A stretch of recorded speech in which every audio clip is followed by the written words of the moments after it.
The real lives of Henry VIII's wives. Lies, pain, and power. Welcome to today's exploration of one of history's most infamous monarchs and the 6 remarkable women who became his wives.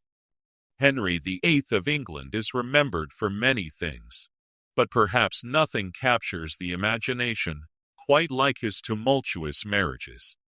Behind the popular rhyme, divorced, beheaded, died, divorced, beheaded, survived, lie 6 real women whose lives were shaped by ambition, politics, and the dangerous game of royal marriage.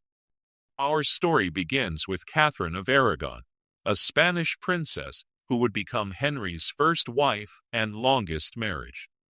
Catherine was no ordinary bride. She was intelligent, deeply religious, and politically savvy.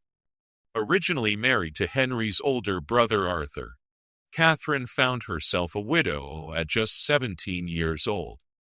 When Henry ascended to the throne, marrying Catherine seemed like the perfect political alliance. She brought legitimacy, a powerful Spanish connection, and genuine affection. For over 20 years, Catherine served as Henry's queen with dignity and grace. She was beloved by the English people and proved herself capable of ruling as regent when Henry was away at war. But Catherine's greatest tragedy was her inability to provide Henry with the male heir he desperately craved. She suffered multiple miscarriages and lost several children in infancy. Only their daughter Mary survived to adulthood. As the years passed and no son appeared, Henry's attention began to wander. When Henry sought to annul their marriage, Catherine fought back with remarkable courage. She refused to accept that their 24-year marriage was invalid, declaring herself Henry's true wife until her dying breath. Her resistance led to England's break from Rome and the establishment of the Church of England. Catherine died in exile, but she never surrendered her title as queen. Anne Boleyn was unlike any woman Henry had ever encountered. Educated in the sophisticated French court, Anne was witty, charming, and refused to become just another royal mistress. Her famous demand that Henry make her his wife or leave her alone would ultimately reshape English history. Anne was no passive victim. She was politically astute, supporting religious reform and surrounding herself with influential allies. She could discuss theology, politics, and literature with the most learned men of her time.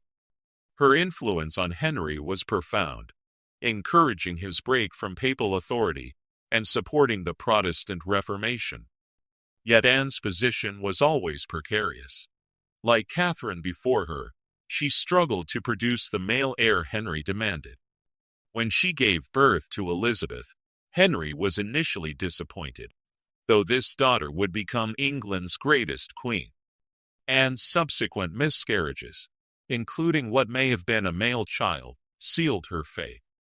The charges against Anne of adultery, treason, and incest were almost certainly fabricated.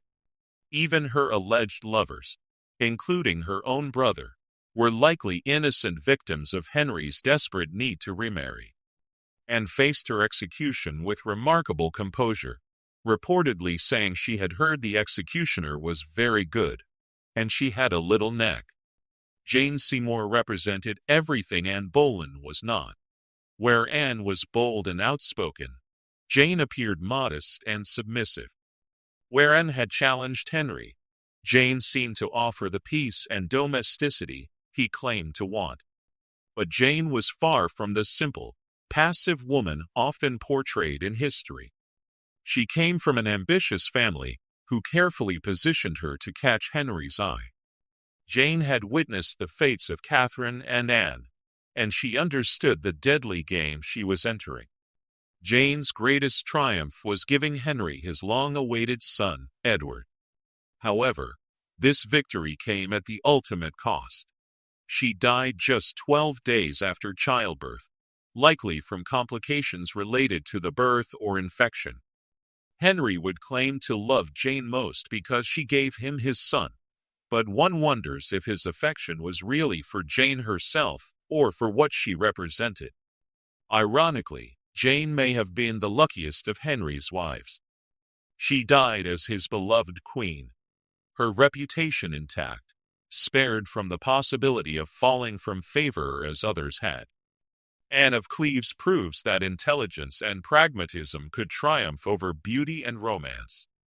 When Henry first met his fourth wife, he was reportedly disappointed by her appearance, famously calling her a Flanders mare. The marriage was a political arrangement to secure an alliance with Protestant German states, but Henry's lack of attraction made it doomed from the start. However, Anne demonstrated remarkable wisdom in handling her precarious situation. When Henry sought to annul their marriage after just 6 months, Anne didn't fight him. Instead, she negotiated brilliantly, accepting the annulment in exchange for a generous financial settlement, property, and status as Henry's beloved sister. This pragmatic approach saved Anne's life and gave her something none of Henry's other wives achieved: genuine independence. She lived comfortably in England for the rest of her life, outliving Henry himself. She maintained good relationships with all of Henry's children and was respected at court. Anne of Cleves proved that sometimes the wisest strategy is knowing when not to fight. Catherine Howard's story is perhaps the most heartbreaking of all Henry's wives. She was barely 20 when she married the aging king, and her youth and vivacity initially enchanted him. Henry called her his rose without a thorn, and showered her with gifts and attention. But Catherine's past would prove her undoing.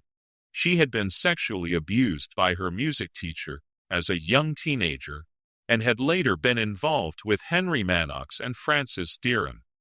These relationships, which today we might recognize as exploitation of a vulnerable child, were used against her as evidence of promiscuity. The charges that ultimately led to Catherine's execution centered on an alleged affair with Thomas Culpeper, a gentleman of Henry's court. Whether this relationship was consensual or coercive remains debated by historians. What's clear is that Catherine was a young woman trapped in a dangerous situation with few allies and little understanding of the deadly politics surrounding her. Catherine's execution, at just 21 years old, represents one of the cruelest acts of Henry's reign. She was arguably more victim than villain, destroyed by a system that gave her no real choices or protection. Catherine Parr, Henry's sixth and final wife, was perhaps his intellectual equal. A well-educated woman who had already been widowed twice, Catherine brought maturity and wisdom to the role of queen. She was a published author, writing religious texts, and becoming the first Queen of England to publish a book under her own name. Catherine's most significant achievement may have been her role as stepmother to Henry's 3 children. She helped reconcile Henry with his daughters Mary and Elizabeth, ensuring both were restored to the line of succession. Her influence on the young Elizabeth was particularly profound, fostering the future queen's love of learning. Even Catherine faced danger, nearly falling victim to religious conservatives who opposed her Protestant beliefs and her influence over Henry. However, her intelligence and careful maneuvering allowed her to survive Henry's reign and briefly find happiness in a fourth marriage after his death. The stories of Henry's 6 wives reveal the brutal realities faced by women in Tudor England, even those at the very pinnacle of society. These women navigated a world where their primary value lay in their ability to produce male heirs, where political and religious changes could instantly transform them from beloved queens to dangerous enemies. Yet these were not merely victims. Catherine of Aragon showed remarkable dignity in defeat. Anne Boleyn changed the course of English history. Jane Seymour achieved her goal, but paid with her life. Anne of Cleves proved that pragmatism could triumph over passion. Catherine Howard, despite her tragic end, represents the vulnerability of youth in a predatory system. Catherine Parr demonstrated that intelligence and learning could coexist with survival. Their legacy extends far beyond their relationships with Henry. Through their daughter Elizabeth, Anne Boleyn's bloodline would produce one of England's greatest monarchs. Catherine of Aragon's dignity and suffering made her a symbol of wronged womanhood. Catherine Parr's writings contributed to Protestant theology and women's education. These 6 women remind us that behind every historical narrative of power and politics lie real human beings with hopes, fears, dreams, and the courage to face extraordinary circumstances. Their stories continue to fascinate us because they represent the eternal human struggle for love, respect, survival, and meaning in a world that often offers little of any of these precious commodities.